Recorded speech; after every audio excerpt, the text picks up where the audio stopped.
గాంధీ గారనే ఆయన వచ్చిన తర్వాత ఇక్కడ ఉన్న విప్లవకారుల్ని, భారతదేశ స్వాతంత్రం కోసం మిలిటెంట్గా పోరాడుతున్న వాళ్ళని, వీళ్ళందరినీ దేశద్రోహుల కింద, విచ్ఛిన్న శక్తుల కింద ముద్ర వేసి బ్రిటిష్ ప్రభుత్వం వెంటాడి వేటాడటానికి గాంధీ గారు పుణ్యం కట్టుకునేంత వరకు, ఆయన రంగంలోకి రావటానికి ముందు వరకు భారతదేశంలో గర్వంగా చెప్పుకోదగిన మహాస్వాతంత్ర యోధులు, గొప్ప గొప్ప విప్లవకారులు ఎంతోమంది ఉన్నారు. వాళ్ళలో తొలితరం వాళ్ళలో అతి ముఖ్యుడైన వాడు వీర సావర్కర్.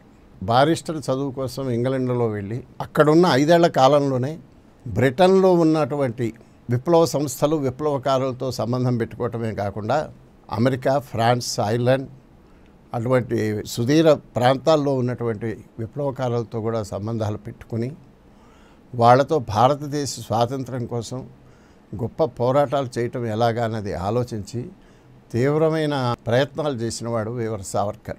1910లో ఆయన లండన్లోనే ఉండగా నాసిక్లో ఒక డిస్ట్రిక్ట్ మ్యాజిస్ట్రేట్ ఏఎంటి జాక్సన్ అనేవాడిని హత్య చేస్తే ఆ హత్యకు వాడినటువంటి పిస్టల్ని లండన్ నుంచి సావర్కరే పంపించాడని చెప్పి అభియోగం మోపారు.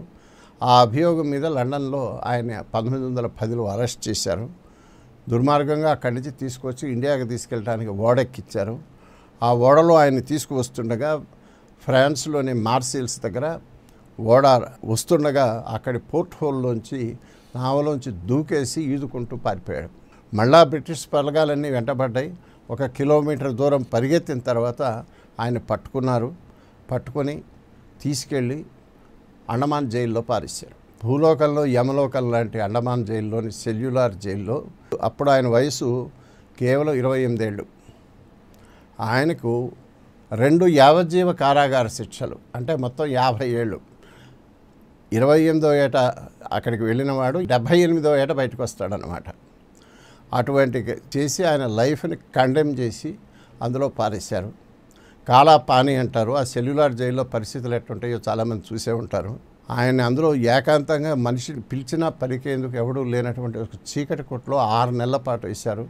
కాళ్ళు చేతులు కళ్ళకు సంకెళ్ళు వేశారు.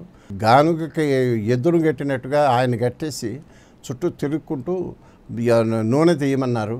ఆయనకి పురుగులు పట్టినటువంటి అన్నం పెట్టారు. దుర్భరమైనటువంటి పరిస్థితిలో ఉంచారు. ఎన్ని రకాలుగా చేయాలో, ఒక మానవుడిని ఎంతగా హింసించాలో అంతగా హింసించి దాదాపుగా ఆత్మహత్య చేసుకోవాల్సినంత పరిస్థితులు కల్పిస్తే ఆ మహానుభావుడు అంతటి పరిస్థితుల్లో కూడా ఉంటూ కూడా బెంబేలెత్తక తన దేశం కోసం, ధర్మం కోసమే నిరంతరం ఆలోచిస్తూ హిందూ మతానికి, హిందూ సమాజాన్ని దాని గురించి ఆలోచించి చివరికి ఎవరు హిందువు అన్న దాని మీద ఆయన ఒక గొప్ప ప్రామాణికమైన సైద్ధాంతిక గ్రంథం హిందుత్వ అనే దానికి ఆయన మనసులో అక్కడ ఆలోచించి అందుబాటులో ఏ కాగితాలు లేకపోయినా దాన్ని తయారు చేశారు. అదే తర్వాత తరాల్లో హిందువులకు ఒక కరదీపిక లాంటిది.